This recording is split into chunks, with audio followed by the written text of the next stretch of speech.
Good morning, my name is Graham Potter and I'd like to welcome you to our bonsai workshop. The material for today is a Scots pine.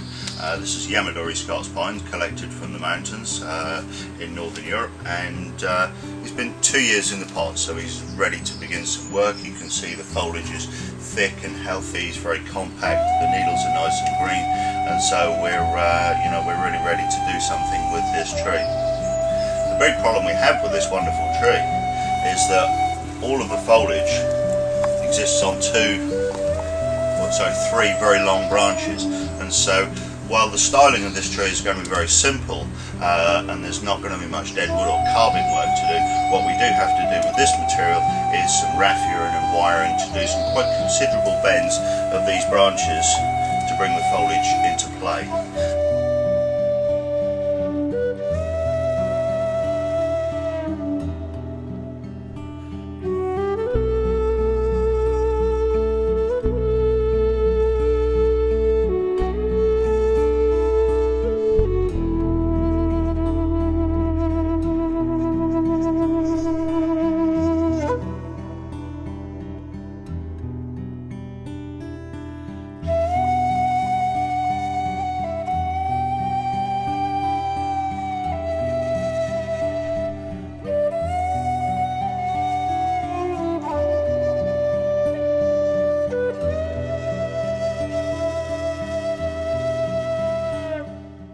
Okay, so this is the wiring basically all finished, and as you can see we've gone with these main two branches.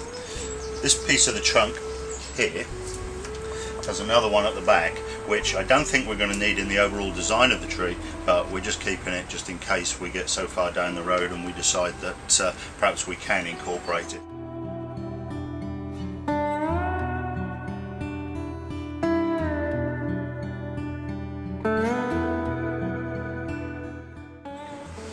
Okay, so having secured this part of the tree, we now need to bring this part forwards.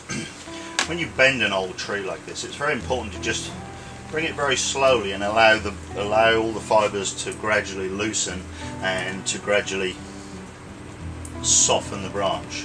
You don't want to bend it back and forth, but just this movement that I'm doing here, we've done this for 10 minutes, this just really does soften the branch.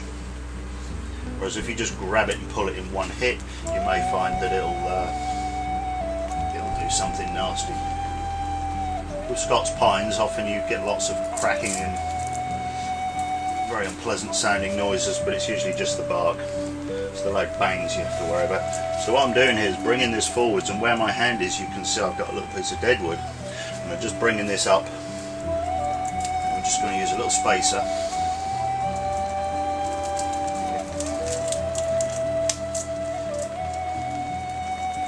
Because when the branches are finally set in place, we want a little gap between the branch beneath, and then a small piece of wire over that gin.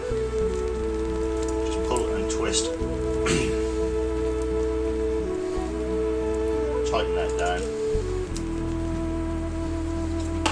And there you go, that holds that in position. We've now finished the major bend in the upper part of the trunk. And what we've had to do is use this stick arrangement secured to the side of the pot with a very small piece of copper wire loop, and what that's allowed us to do is progressively bend this elbow and slide it up the stick as we went. Just move the elbow forwards and also up into the air, which is going to be quite attractive for us at the end. As I said, it's much better than actually applying wire to the branch. So now you can see the two main branches we've got here.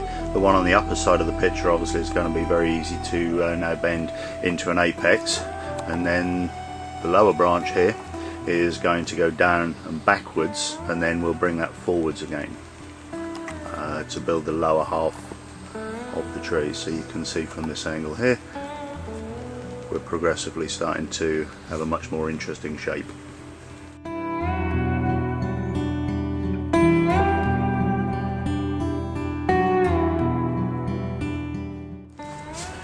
Okay, so this is always the most nerve-wracking part. I'm just going to bend this part here, all of this foliage here, forward to basically come into play to be the apex. And what I'm doing here is using a pair of gym pliers, holding the copper wire and twisting the copper wire as I bend with my hands, so the whole thing is done in quite a controlled manner. And then we just do it in a series of stages, just to allow the branch to soften and flex as it goes. When you bend actually with your hands, it's very important to get your hands on the whole branch and support it as you go. It's easier on your hands, and it also spreads the load on the branch, because when you bend something like this, you really don't want to put all the bend in one very small space. It's much better to move the bend along the branch progressively. It's also helpful if you can apply a little bit of a twist as well, so you actually begin to spiral the branch in the direction of the wire, which tightens the wire as you go and gives you much more control.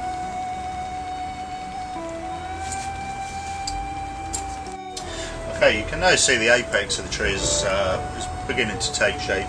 Now, in order to incorporate this lower branch into the tree, we need to bend this towards the back and then bring the foliage forward. So it helps to shorten it, but also it helps us to put the obviously the foliage in the position we want.